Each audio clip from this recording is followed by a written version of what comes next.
Is accepting Oppo research from a foreign government right or wrong? Chris, you know, you asked me not to call any of your questions today ridiculous. You came really close right there. President Trump has been very clear. He clarified his remarks later.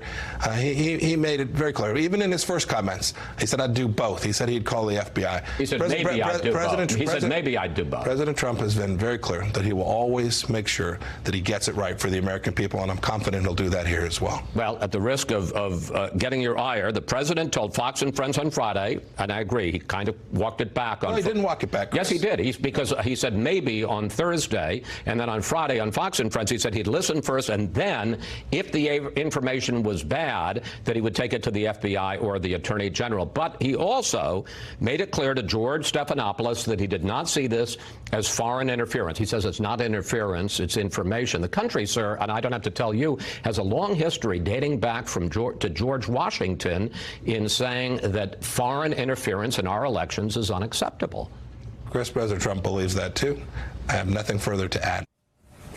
Wow. Wow, that could be a guardrail. If you're going to cross somebody, you could get your list of people to cross, right? Yeah. A journalist to cross, host to.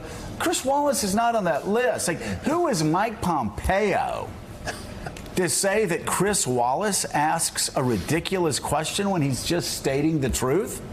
Like, what a joke and what a disgrace for Mike Pompeo to be given all the opportunities he's been given in life, to get the degrees, to be able to go to the best schools in the world, and to use that ability, to use his talents, to use his background, to make a fool of himself and lie for the President of the United States and excuse the President of the United States, saying that, yes, there's nothing wrong with accepting information from foreign hostile powers. That's what the Secretary of State just said. And he attacks Chris Wallace. They really, like, administration officials need to figure out you just don't win when you do that. That question was an easy question with a simple answer, no. And until 2015, there is not a single Secretary of State in American history who would have wondered what the answer to that question was or doubted what the right answer was. And that is a mark of the president's hold on his party and his staff, that he can't be contradicted on this very basic thing. Jonathan Lemire, this guy apparently he's like thinking of running for Senate or something like that. Maybe he should talk to Chris Kobach. Being a toady for the President of the United States doesn't work out well for you in the long run.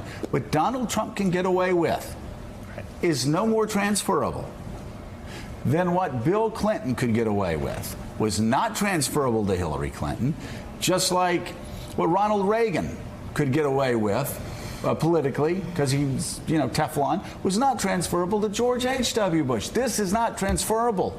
These people are going to get pounded when they leave Trump's shadow. Right. Time and time again, we've seen his administration officials try to defend the president and only come out tarnished in the end, their reputation damaged and in tatters. And whether he does want to run for the Senate in Kansas, which is rumored, but even in the short term, it's about credibility. We were just talking in the last segment or 2 segments ago about Iran, but Secretary of State Pompeo is supposed to be a voice of the American people, trying to outline what is happening there, what the American government believes is happening there, and yet the world watches this interview and sees him defend the president, suggesting he would accept information from a foreign power to damage a political opponent. Well, we might add, Joe, that from several sources, not just one source, the incumbent Secretary of State is a combination of arrogance and ambition that would have him setting his sights on something far higher than the United States Senate seat from Kansas.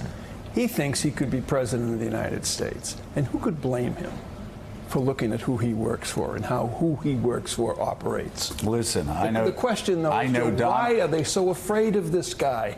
Listen, I know Donald Trump. Donald Trump was a friend of mine. And Mike Pompeo. This ends badly. You're no Donald Trump. like, seriously, if you think you can do what Donald Trump can do, that's a joke. It's the skills, the talents, whatever you want to call it. And I'm not talking about good or bad or whatever. This is a value-free political assessment of an athlete. None of these clowns can do what Donald Trump did. And so you can't play his game because you're going to lose. Thanks for checking out MSNBC on YouTube, and make sure you subscribe to stay up to date on the day's biggest stories. And you can click on any of the videos around us to watch more from Morning Joe and MSNBC. Thanks so much for watching.